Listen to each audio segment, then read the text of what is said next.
Бүгүн Манас-Ата Кичи районунун Салиева жана Касымбекова көчөлөрүнүн тургундары үчүн өзгөчө күн. Айрыкча жатаканаларда жашаган жаш балдардын кубанычында чек жок. Анткени аймакта жаңы балдар аянтчалары ачылып, эс алуу үчүн шарттар түзүлдү. Буга чейин бирде жол боюнда, кээде үйдө баласын карап отурган ата-энелер эми балдар аянтчасынын ачылып калганына ыраазы. 3 неберем бар. Балдар бактыбыз балада эми. Балдарыбыз бактылуу болсун, ушулардын келечеги кең болсун, өмүрлөрү узун болсун. Ушу мэрияларга ям, силерге ям рахмат. Ушундай жакшылык иштерди кылып жүрө берсин.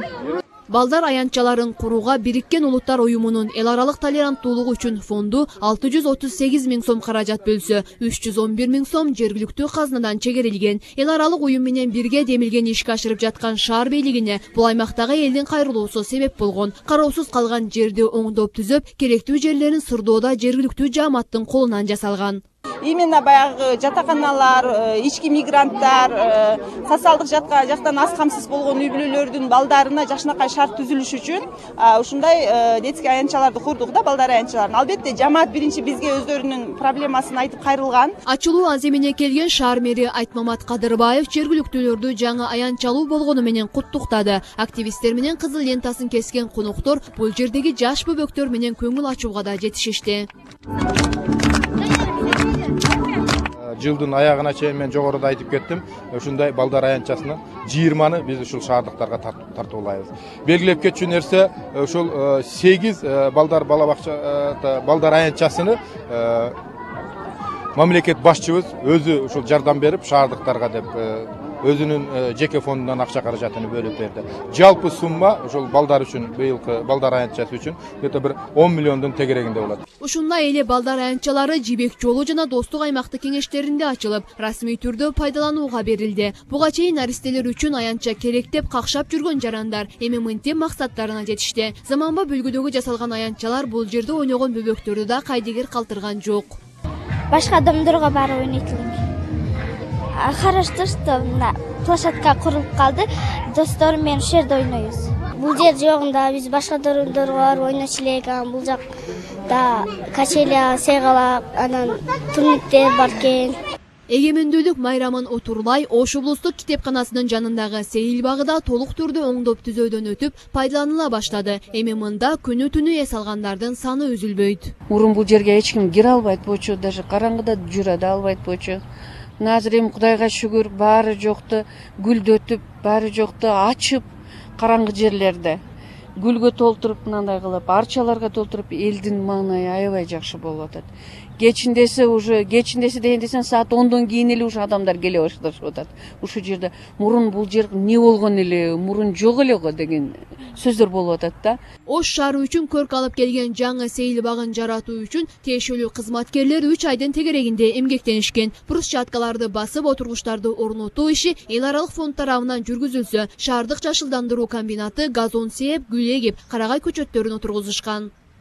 Бул сквердин жалпы сметалык баасы 1 миллион 900 000 болду. Анын 800 000-и ошо эл аралык толеранттуулук үчүн фонду тарабынан ООН каржылады.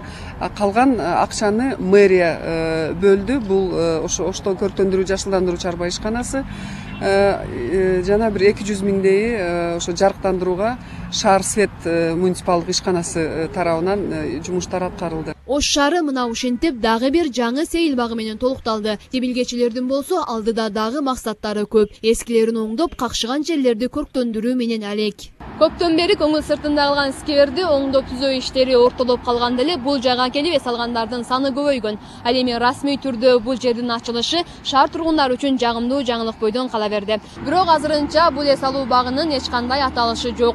Жакынкы күндөрү шаардык кеңештин депутаттарынын чечими менен ынтымак же достук деген аталыш берилүүсү күтүлүүдө. Кенжебүй Маматсадыкова, Улукбек Нарматов, Ош Бирим жаңылыктары.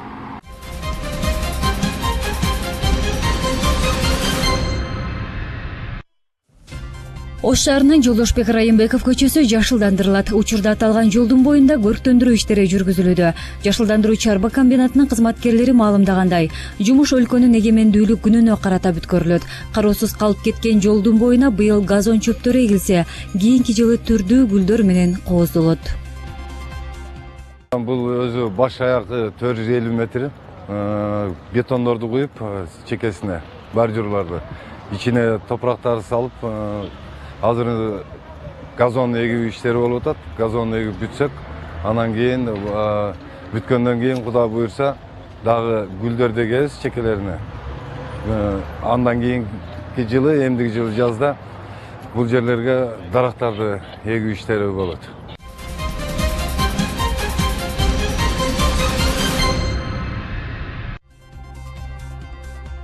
Эң мыкты окуган 46 студент президенттик стипендияга ээ болушту. Стипендияны президент Алмазбек Атамбаев өзү тапшырды. Кыргызстан мамлекеттик бюджеттин 23%-ын билим берүү тармагына бөлгөн мамлекет. Дүйнөдө бир дагы өлкө бул көрсөткүчтөрдө бизге теңеше албайт деди ал. Ошондой эле өлкө башчысы бүгүнкү коом эртең келечек экенин баса белгилеп, мамлекеттин мындан ары өнүгүшү сиздерге байланыштуу деди. Айта кетсек, ар бир студент 50 000 сом өлчөмүндөгү стипендияга ээ болушту. Эльзада Токтогулова, Муса Адышев атындагы Ош технологиялык университетинин 4-курсунун студенти. Калый Малдабасанов атындагы Кыргыз улуттук консерваториясынын 3-курсунун студенттери Эгиз Уланова Адина, Уланова Алина. Ошо сиздерди ушу ийгиликке жеткирген, сиздерге тарбия берген эне атаңарга, мугалимдериңерге, жакындарыңарга рахмат айткым келет. Баарыңарды куттуктайм. Ушу чоң окуя менен куттуктайм.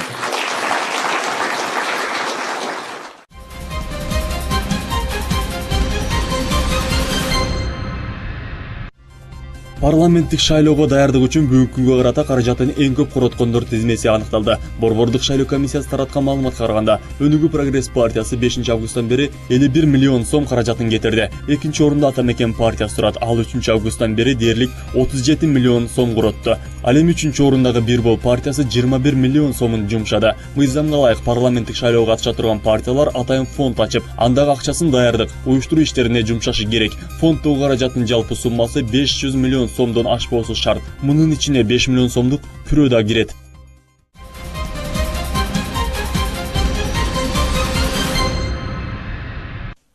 Абдрашид Сабиров бейтапканага оор абалда кайрылган. Бир топко чейин өз дартынын кандай экенин аныктала албай түйшүк тарткан.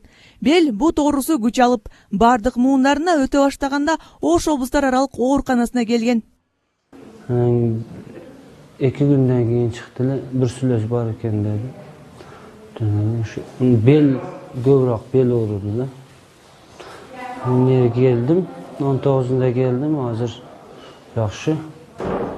Мына бутум сәл ооруп калды, ооруп атат го, калган баары жок, жакшы.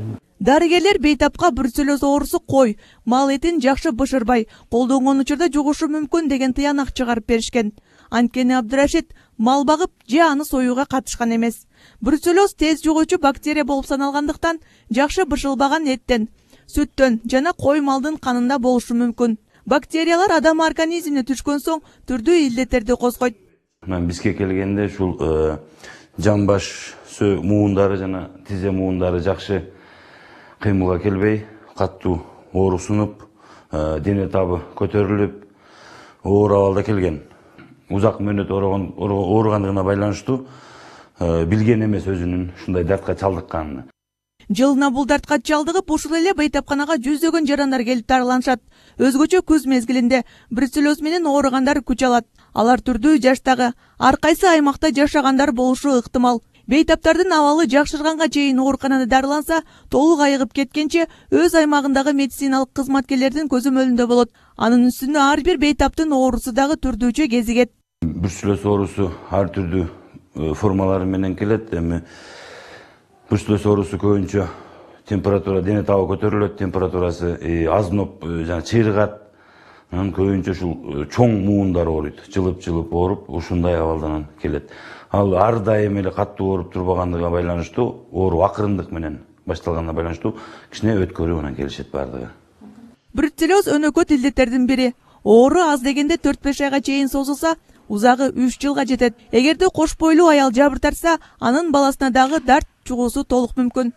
Малдын бардык продукциясынан жугат, сүтүнөн, этинен, терисинен, мисалы үчүн көбүнчө бруцеллез менен мурун багы малчылар ооруган болсо, азыр жөнөкөй эле шаардык тургундар деле ооруп турат. Себеби дегенде чийик этти колдонобуз, сүт жакшы бышырылбаган сүттөн, каймактан. Бруцеллез оорусу мал жандыктарынын илдети болгондуктан аларга жылына бир ирет дарылоо жүргүзүлөт. Бирок ар бир инсан тамактанууда, этти колдонууда, өз ден соолугуна аяр мамиледе болуусу шарт.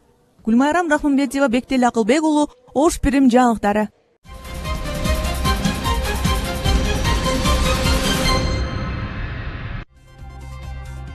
Тайырбек Сарпашев ырчы Омарды өз кепилдигине алды. Эми Өмүрбек Жанышев, биринчи вице-премьер-министр Тайырбек Сарпашев жана Улуттук консерваториянын ректору Муратбек Бегалиевдин кепилдиги менен эркин жүралат. Жогорку соттун жазык жана административдик укук бузуулар жөнүндөгү иштери боюнча соттук коллегиясы Омардын баш коргоо чарасын карап, Талас облустук сотунун аныктамасын өзгөрттү. Эске сала кетсек, Талас облустук соту Омарды камакка алуу тууралуу 28-июлдагы чечимди мыйзамсыз деп таап, аны эч жака кетпөө жөнүндө кол катын негизинде камактан бошоткон, бирок Таластан сыртка чыгууга тыюу салган эле.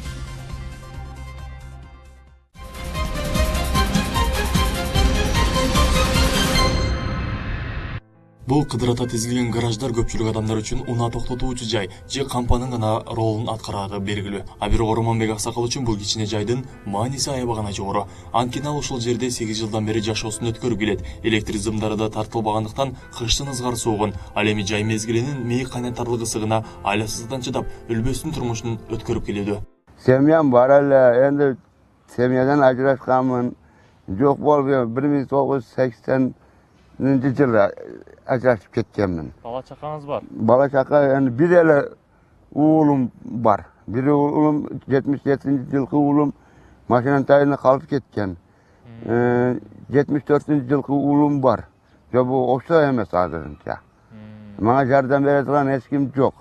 Балам жанымда эмес деп улутуна сүйлөгөн Аксакал уулуман бир топ жылдан бери кабар жок дейт. Ал эми бир тууган иниси болсо Ормонбек атага кол кабыш кылып жардамын берген ордуна Аксакалдын үйүн сатып башка жака көчүп кеткен. Ошондон тарта башка алкаларга жери жок. Турмуштун запкысын көрүп мына ушул жерде жашоо кечирүүгө аргасыз болгон. Аксакалдын үйүнө баш бакканыбызда жаш 66-тан өтүп, оорукчан болсо да тазалык байкалды. Ормонбек ата турмуштан сынса да карылыкка, ооруга моюн бербөөгө болгон күчүн жумшагандыгы байкалат. Мен жерде тамактанып отурам. Мына каткан нандар, каткан эмес, жумшак нандар, элде берген нандар. Анан мына жакта жатам, мына кроватымда. Мына кроватым. Ичкери кирели, ичкери кирип тартсаңар, светим жок, бирок караңгы. Саат эмнеден кийин эмне болуп калам. Убагында коомдук транспортто айдоочулук кылып, андан кийин да бир топ жерлерде иштеп келген Аксакал бүгүн пенсия курагында. Бирок мамлекеттен бир да тыйын ала албайт. Анткени өздүгүн тастыктаган документтеринин жоктугу аны бул мүмкүнчүлүктөн ажыраткан. Кирешеси жок болгон үчүн күнүмдүк ок аташын таштанды төгүүчү жайлардан издейт. Кээ бир учурларда коңшу колоңдору курсагын тойгозот. Мына акыркы бир жылдын ичинде бул инисинен деле келип кабар алганын көрбөдүк көкөсүн. Ошол. Жардам иретинде жанагы түрктөр жанагы орозо битир бирдеме деп жардам берген учурда эми бизге как жардам бер дегенде биз ошолордун тизмеси катары аларга жардамын алып барып берип аттык. Жашоосу мына ушундай абалда болсо да Ормонбек Аксакал бийлик өкүлдөрүнөн көп нерседен үмүт кылбайт. Ушул эле турагыма жар кирип, жылуу болуп калса болду деген тилеги бар. Эми ушул жерге кичине зым өткөрүп, үчөчү коюшу берип, эмне кылып берсе, ушу свет өткөрүп берсе, мына кыш келет, кышта электроплиттерде отурсам болот. Эми очок кура албасам, печке алып сатып ала албасам, печке сатып алган акчам деле жок. Электричестводон өткөрүшү берсе өкмөт жагынан. Пенсияга чыгып калсам, пенсиядан өкмөт светтин акчасын төлөп тура берет элем. Ошондон жардам сурап атам. Аксакалдын турмушун көрүп кайдыгер карай алган жокпуз. Шаардык мэриянын социалдык жактан муктаждарды колдоо боюнча комиссиясына барып, жооп алууга аракет кылып көрдүк. Карыялар боюнча бизде азыр шаарда толук шарт бар, аларды убактылуу болсо дагы карап турганга. Бизде сиздер билесиздер, шаардык мэриянын алдында Боорукердик үй интернаты бар, ал жерде бизде карыялар бар, ал жерде кароосуз калган балдар бар. Бул сиз айтып аткан Аксакал боюнча бизде толук маалымат жок. Бүгүнкү күндө мен социалдык өнүгүү башкармалыгынын кызматкерлерине тапшырма бердик. Алар барып изилдеп, эгерде Ош шаарына жараны болуп, аны такталган, аныкталган социалдык жактан эмне үчүн ал кароосуз калган бүт актылар түзүлүп бекитилсе, биз муну комиссиянын кароосуна коюп бул аксакалды боорукердик үй интернатына жайгаштырууга толук мүмкүнчүлүк бар. Мына ушундай көрүнүштөр көрүп зээнингейт. Бирөөгө зар, бирөөгө кор дүйнө деген сыяктуу кээ бирлери ата-эне меримин, кээ бирлери бир туугандык жакындыгы эңсеп келишүүдө. Ал эми Орман атанын таянар тоолору булагандыгы, балдарынын убайын көрө турган мезгилде моюнтуп гаражда жашоо кечирип жаткандыгы ар бир адамга сабак болор. Ал эми Ормонбек аксакалдын жашоосун биз чагылдырып эле тим болбостон кабар алып турууга да убадабызды берип кайттык. Абай Нурбашевиков, Бектел Акылбек уулу, Мирлан Орманов, Ош Бирим жаңылыктары.